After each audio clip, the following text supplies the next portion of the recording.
Olá, muito obrigada por estar aqui no meu canal Valquíria Melnick, o canal que fala de saúde e de beleza. Hoje nós vamos falar sobre um assunto muito importante, que é o câncer de próstata. Aliás, é o segundo câncer mais comum nos homens, depois do câncer de pele. Não saia daí e se inscreve aqui no meu canal. Se gostar da nossa entrevista, você também curte, tá?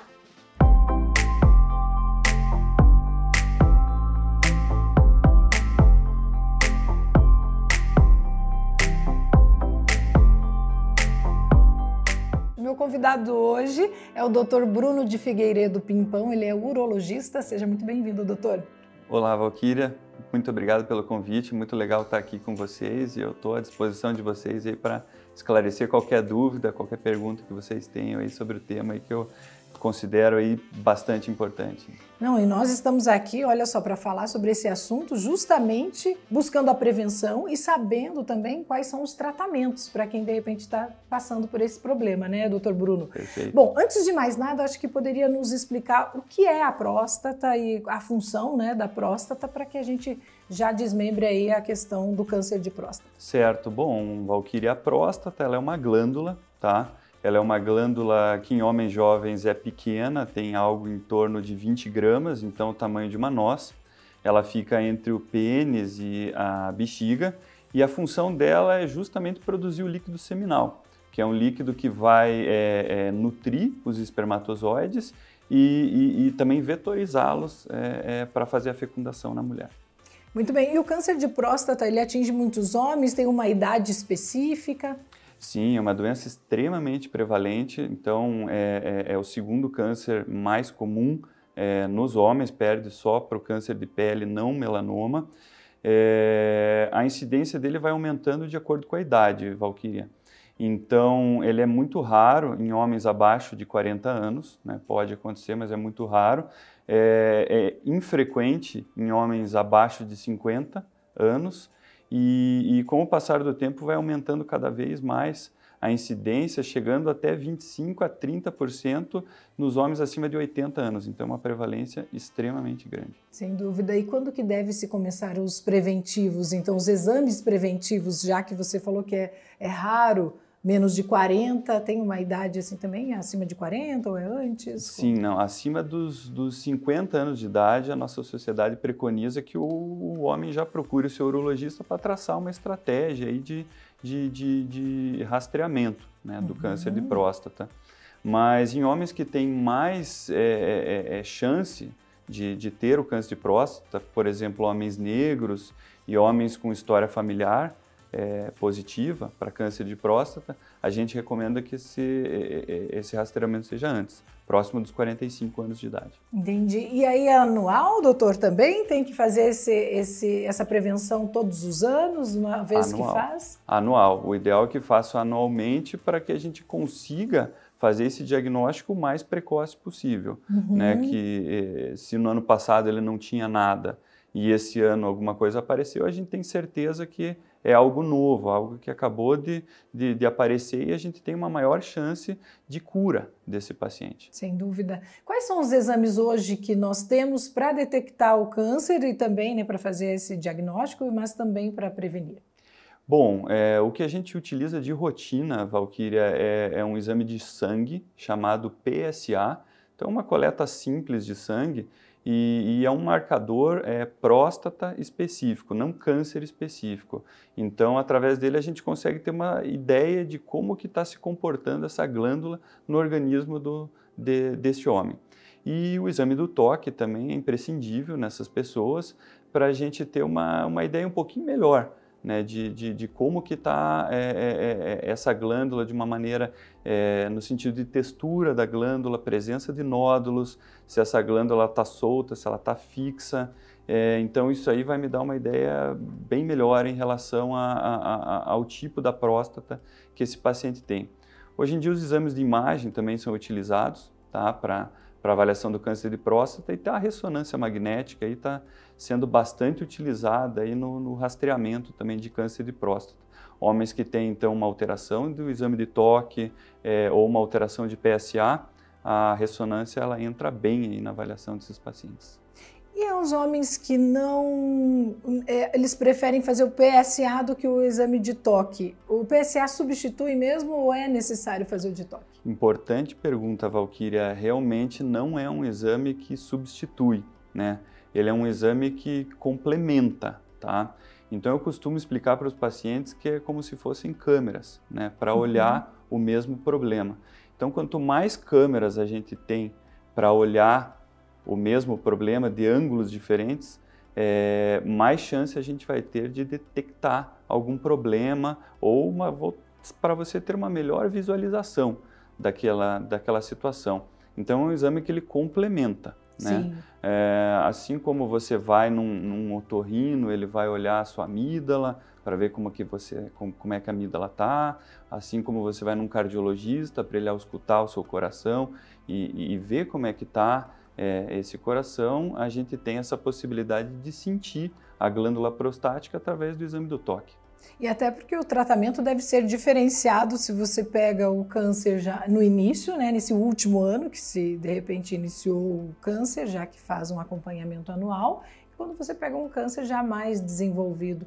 Qual é a diferença de tratamento? O que vocês têm para as duas situações, doutor? Sem dúvida. Bom, quanto mais precoce a gente faz o diagnóstico, mais chance a gente tem de curar esses pacientes. Quanto antes a gente consegue diagnosticar, esse paciente tem uma chance maior de ter um câncer menos agressivo. Então, a chance de cura nesses pacientes chega até 90%, até 95% em algumas situações. E quanto mais avançado o câncer, menos chance a gente tem de curar. E realmente os tratamentos eles são distintos nas duas situações. Uma com um foco de tratamento curativo e outra com um foco de tratamento paliativo, mais para controle da doença, mas não para cura. Entendi. Quais são os avanços que a gente tem hoje, então, para a cura, né, para tentar realmente eliminar o câncer? Bom, o tratamento do câncer de próstata inicial, então com o objetivo de cura, a gente basicamente tem duas situações, que seria a radioterapia externa, né, onde a gente aplica uma radiação focada nessa próstata, também com uma alta chance de cura, chegando a 70%, 80% em algumas situações com o uso isolado da radioterapia. Mas a cirurgia a gente consegue ter uma chance de cura um pouco maior ainda, chegando até os 90%. Ainda falando do tratamento cirúrgico, a gente tem algumas opções, né, no tratamento cirúrgico. Então, há muito tempo atrás, a gente só tinha basicamente a cirurgia aberta, né, onde a gente precisava realizar uma incisão no abdômen do paciente e através dessa incisão um pouco maior, abaixo do umbigo, a gente fazia a remoção da próstata junto com os linfonodos, que é por onde esse câncer acaba se disseminando para o resto do organismo. Posteriormente veio a cirurgia laparoscópica, onde a gente utiliza uma câmera, então pequenas incisões no abdômen do paciente, cerca de 5 incisões. A gente consegue colocar uma câmera e instrumentos lá dentro para conseguir fazer essa cirurgia como a gente fazia da forma aberta. E mais recentemente chegou a cirurgia robótica, que assim como a cirurgia laparoscópica, que utiliza pequenas incisões, ela utiliza também as mesmas incisões, só que são braços articulados, que você consegue operar através dessas articulações e ter uma maior precisão na hora de remover essa próstata, já que tem estruturas extremamente nobres que passam em volta da próstata, então uma grande precisão acaba preservando essas estruturas, dentre elas os nervos, que acabam indo para o pênis e realmente proporcionam a ereção desses pacientes. Então, se você conseguir uma maior precisão na hora de remover essa próstata, no sentido de preservar esses nervos, você vai acabar tendo menos efeitos colaterais, que o mais temido deles aí na cirurgia de próstata é justamente a impotência. E é justamente isso que nós temos de dúvidas até de pessoas interessadas na nossa entrevista, se o câncer de próstata causa impotência. Em alguns casos, sim. Certo, não. O câncer de próstata, ele é muito difícil causar impotência. A cirurgia, no caso? A cirurgia em si, ela é frequente de causar a impotência sexual. Então, com esse avanço da cirurgia, dessas novas tecnologias, a gente tem minimizado muito esse problema. E é possível reverter caso aconteça de ter a impotência por conta dessa cirurgia, doutor? Sim, é possível. Então a gente tem o tratamento medicamentoso, ele entra bem aí no tratamento aí da impotência aí pós-prostatectomia radical. A gente tem alguns tratamentos injetáveis que podem ser realizados, né, como um segundo degrau de tratamento. E num terceiro degrau de tratamento, quando o paciente não responde a nenhum tipo de tratamento medicamentoso, seja ele via oral ou injetável, existem cirurgias, né, que podem ajudar esse paciente a voltar a ter ereção. E tem algum tempo também para a pessoa não se preocupar, que é comum realmente 5, 6 meses, 1 ano, para depois verificar se essa impotência realmente ocorreu ou não? Certo. Bom, a gente considera até 18 meses, né, então 1 ano e meio, né. Então, até 1 ano e meio a gente sabe que pode existir uma recuperação, seja ela total ou parcial, né? Após isso, aí a gente já consegue ter uma ideia de diagnóstico definitivo daí do paciente, se realmente existe, né, a impotência aí após o tratamento e qual o grau dessa impotência, para a gente poder nortear o tratamento desses pacientes. Sim.